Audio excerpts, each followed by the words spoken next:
wabarakatuh. Saya binti Halimatul Zahra dari Prodi Ilmu di semester 2 akan mempresentasikan tugas kewarganegaraan yang berjudul Masyarakat Madani atau Civil Society, Otonomi Daerah dan Good and Clean Governance. Baik, di sini yang pertama adalah masyarakat madani atau civil society.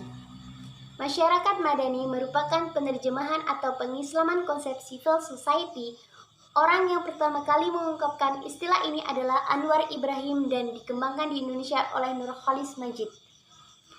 Pemaknaan civil society sebagai masyarakat madani merujuk pada konsep dan bentuk masyarakat Madinah yang dibangun Nabi Muhammad SAW. Masyarakat Madinah dianggap sebagai legitimasi historis ketidakbersalahan pembentukan civil society dalam masyarakat muslim modern. Selanjutnya, makna civil society atau masyarakat sipil adalah terjemahan dari civil society. Konsep civil society lahir dan berkembang dari sejarah pergumulan masyarakat. Cicero adalah orang barat yang pertama kali menggunakan istilah civil society atau societas civilis dalam filsafat politiknya. Konsep civil society pertama kali dipahami sebagai negara atau state. Masyarakat madani adalah masyarakat yang beradab, menjunjung tinggi nilai-nilai kemanusiaan, yang maju dalam penguasaan ilmu pengetahuan dan teknologi. Perbedaan antara civil society dan masyarakat madani.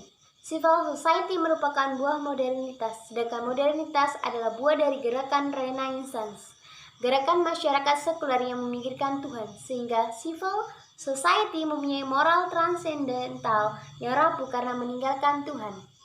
Sedangkan masyarakat madani lahir dalam buayan dan asuhan petunjuk Tuhan.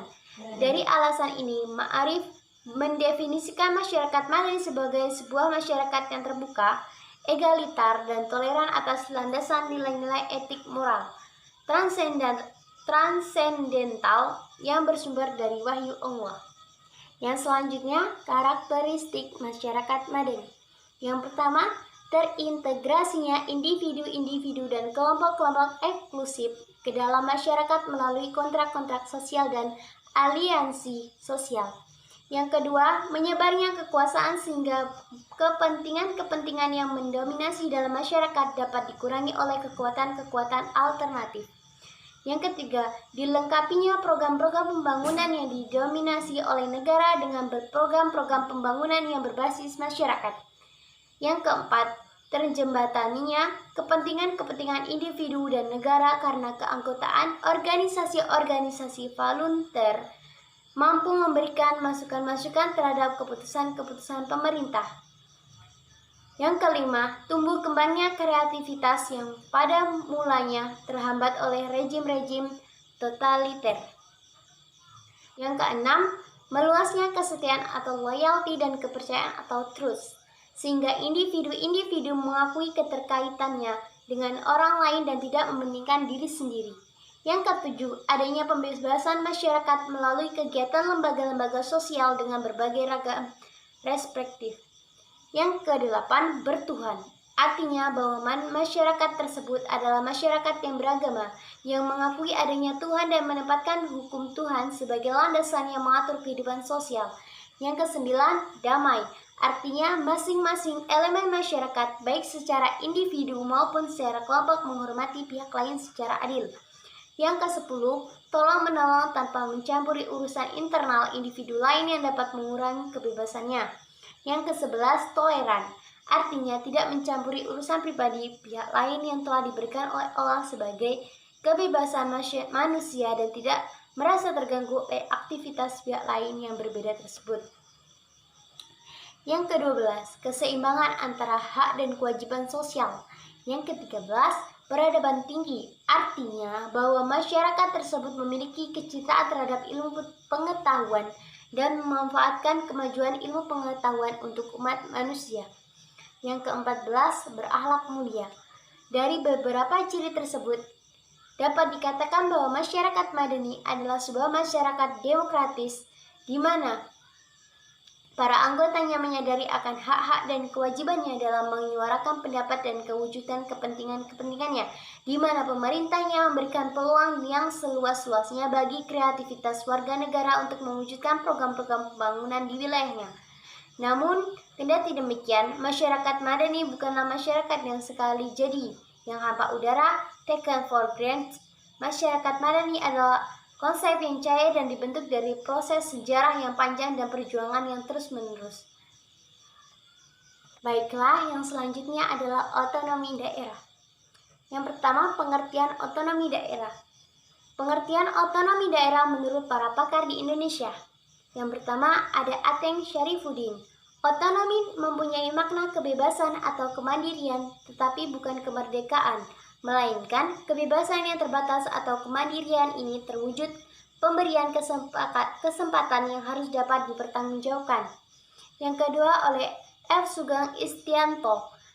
Otonomi daerah adalah hak dan wewenang untuk mengatur dan mengurus rumah tangga daerah. Menurut Syarif Saleh, hak otonomi daerah adalah hak yang mengatur dan memerintah daerah sendiri, di mana hak tersebut merupakan hak yang diperoleh dari pemerintah pusat.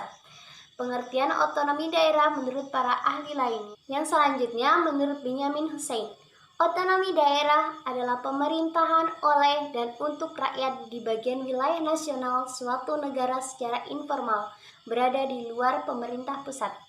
Menurut Philip Mahwood, suatu pemerintahan daerah yang memiliki kewenangan sendiri di mana keberadaannya terpisah dengan otoritas yang diserahkan oleh pemerintah guna mengalokasikan sumber material yang bersifat substansial mengenai fungsi yang berbeda. Dan menurut Vincent Lemius, otonomi daerah adalah kebebasan atau kewenangan untuk mengambil atau membuat suatu keputusan politik maupun administrasi sesuai dengan peraturan perundang-undangan.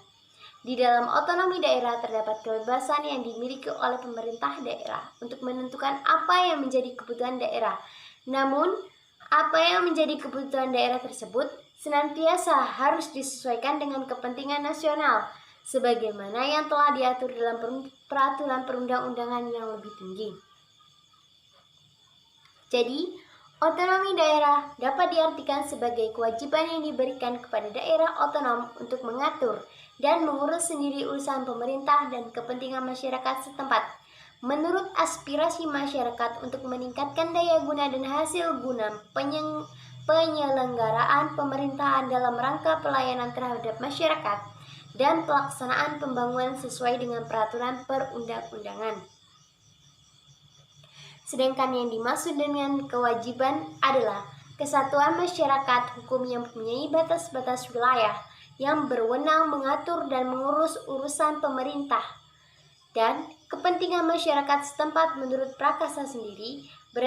Berdasarkan aspirasi masyarakat, pelaksanaan otonomi daerah selain berlandaskan pada acuan hukum juga sebagai implementasi tuntutan globalisasi yang harus diberdayakan dengan cara memberikan daerah kewenangan yang lebih luas, lebih nyata, dan bertanggung jawab, terutama dalam mengatur, memanfaatkan, dan menggali sumber-sumber potensial yang ada di daerahnya masing-masing.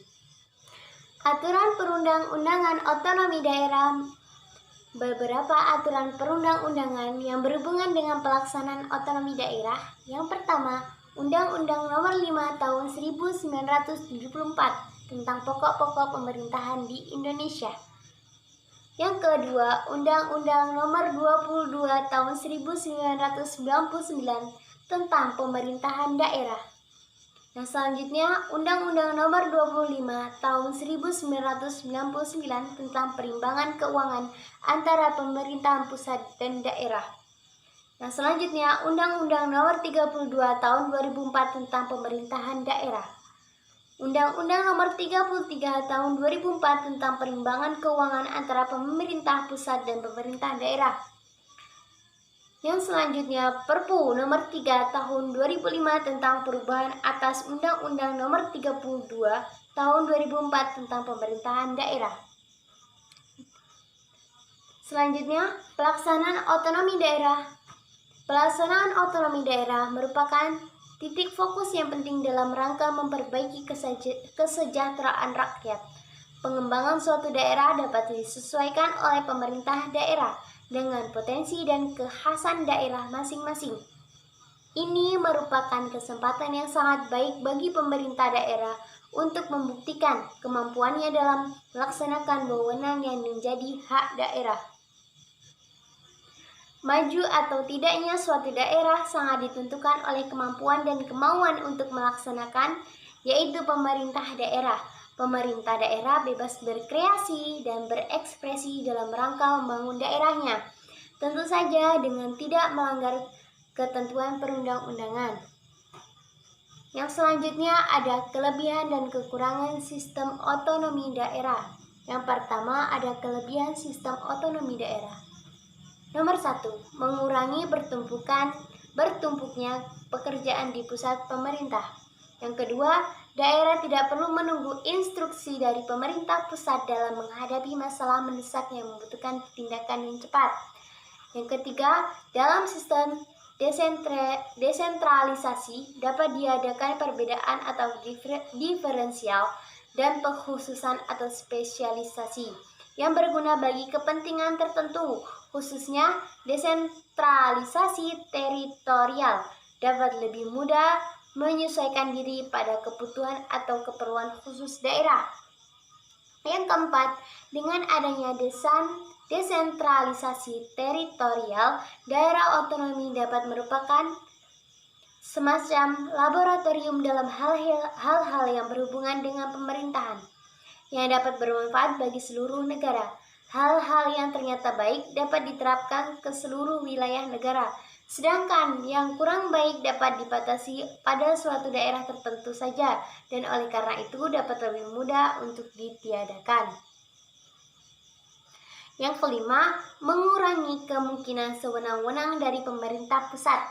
Yang keenam, dari segi psikologis, desentralisasi dapat lebih memerhatikan kewenangan memutuskan yang lebih besar kepada daerah. Yang ketujuh, akan memperbaiki kualitas pelayanan karena dia lebih dekat dengan masyarakat yang dilayani.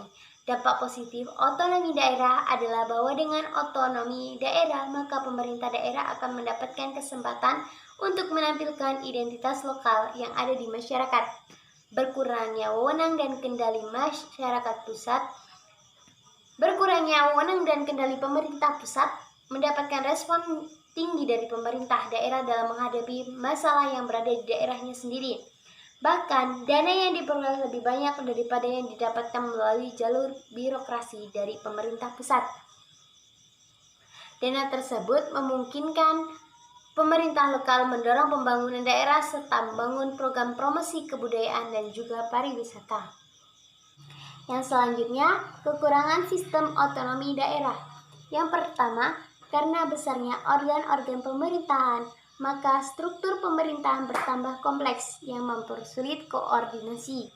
Yang kedua, keseimbangan dan keserasian antara bermacam-macam kepentingan dan daerah dapat lebih mudah terganggu.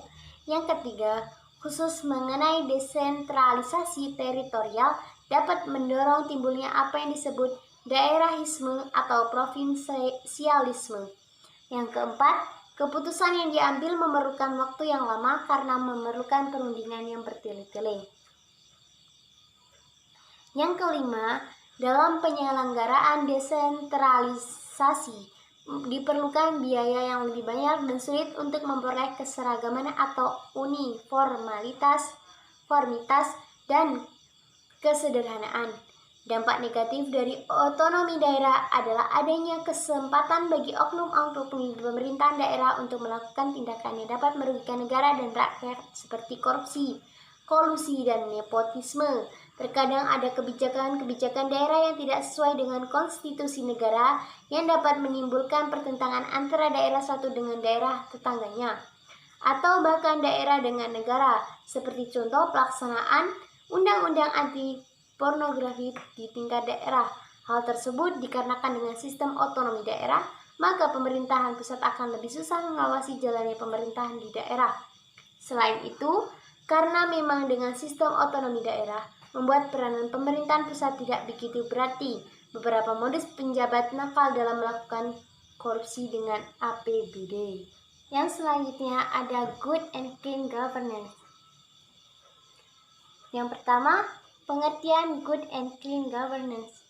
Good governance, istilah good governance memiliki pengertian akan segala hal yang terkait dengan tindakan atau tingkah laku yang bersifat mengarahkan, mengendalikan, atau mempengaruhi urusan publik untuk mewujudkan nilai-nilai tersebut ke dalam kehidupan sehari-hari. Dalam konteks ini, pengertian good governance tidak sebatas pengelolaan lembaga pemerintahan semata, tetapi menyangkut semua lembaga baik pemerintah maupun non-pemerintah, lembaga swadaya masyarakat, dengan istilah good corporate. Yang selanjutnya, clean governance. Clean governance berarti pemerintahan yang bersih, yaitu model pemerintahan yang efektif, efisien, jujur, transparan, dan bertanggung jawab. Jadi, pemerintah yang bersih yaitu pemerintahan yang terbuka dengan publik dan bebas dari permasalahan korupsi, kolusi, dan nepotisme atau yang disingkat KKN. Pemerintahan yang bersih akan membuat rakyat terpercaya. Pemerintahan yang bersih akan membuat rakyat percaya terhadap pemerintah, sehingga tidak ada saling curiga antara rakyat kepada pemerintah. Yang selanjutnya ada prinsip-prinsip pokok good and clean governance. Yang pertama ada partisipasi. Partisipasi secara sederhana berarti adanya peran serta dalam suatu lingkungan kegiatan. Peran serta di sini menyangkut akan adanya proses antara dua atau lebih pihak yang ikut mempengaruhi satu sama lain yang menyangkut pembuatan keputusan, rencana, dan kebijakan. Yang kedua, ada penegak hukum atau rule of law. Rule of law berarti penegakan hukum yang adil dan tanpa pandang bulu, yang mengatur hak-hak manusia yang berarti adanya supremasi hukum. Menurut Bagirmanan 1994, supremasi hukum mengandung arti. Yang pertama, suatu tindakan hukum hanya sah apabila dilakukan menurut atau berdasarkan aturan hukum tertentu atau asas legalitas. Yang kedua, ada jaminan yang melindungi hak-hak setiap orang, baik yang bersifat asasi maupun yang tidak asasi, dari tindakan pemerintah maupun pihak lainnya. Yang keempat, ada responsif atau responsif. Asas responsif adalah dalam pelaksanaan prinsip-prinsip good and clean governance bahwa pemerintah harus cepat tanggap terhadap persoalan-persoalan masyarakat, harus memahami kebutuhan masyarakat, harus proaktif mempelajari dan menganalisis kebutuhan masyarakat. Birokrat harus dengan segera menyadari apa yang menjadi kepentingan publik, sehingga cepat berbenah diri. Dalam hal ini, birokrasi dalam memberikan pelayanan publik harus cepat beradaptasi dalam memberikan suatu model pelayanan. Yang kelima, ada berorientasi pada kesepakatan. Berorientasi pada konsensus berarti pembuatan atau pelaksanaan kebijakan harus merupakan hasil kesepakatan bersama di antara para aktor yang terlibat. Hal ini sejalan dengan konsep partisipatif di mana adanya keterlibatan dari masyarakat dalam merumuskan secara bersama mengenai hak pelayanan publik. Yang keenam ada kesetaraan atau equity. Asas kesetaraan adalah kesamaan dalam pemberlakuan pelayanan publik. Asas ini mengharuskan setiap pelaksanaan pemerintah bersikap dan berperilaku adil dalam hal pelayanan publik tanpa membedakan suku, jenis, keyakinan, jenis kelamin, dan kelas sosial. Yang ketujuh ada efektivitas dan efisiensi. Efektivitas secara sederhana berarti tercapainya sasaran, dan efisiensi merupakan bagaimana dalam mencapai sasaran dengan sesuatu yang tidak berlebih atau hemat. Yang kedelapan ada akuntabilitas. Asas akuntabilitas adalah pertanggungjawaban pejabat publik terhadap masyarakat yang memberinya wewenang untuk mengurus kepentingan mereka. Setiap pejabat publik dituntut untuk mempertanggungjawabkan semua kebijakan, perbuatan moral, maupun netralitas sikapnya terhadap masyarakat. Yang kesembilan Visi strategis atau strategi vision. Visi strategis adalah pandangan-pandangan strategis untuk menghadapi masa yang akan datang. Kualifikasi ini menjadi penting dalam rangka realisasi good and clean governance. Dengan kata lain, kebijakan apapun yang akan diambil saat ini harus diperhitungkan akibatnya untuk 10 atau 20 tahun ke depan. Yang selanjutnya, good and clean governance dan kontrol sosial. Kontrol masyarakat akan berdampak pada tata pemerintahan yang baik, efektif, dan bebas dari KKN. Untuk mewujudkan pemerintahan yang baik dan bersih berdasarkan prinsip-prinsip pokok good and clean governance, setidaknya dapat dilakukan melalui pelaksanaan prioritas program, yaitu yang pertama, penguatan fungsi dan peran lembaga perwakilan. Yang kedua, kemandirian terhadap peradilan. Yang ketiga, profesionalitas dan integritas aparatur pemerintah. Yang keempat, penguatan partisipasi masyarakat madani atau civil society. Yang kelima, peningkatan kesejahteraan masyarakat dalam rangka otonomi daerah. Baik, itu saja yang dapat saya sampaikan. Kurang lebihnya saya mohon maaf. Wabillahi taufiq wal hidayah. Assalamualaikum warahmatullahi wabarakatuh.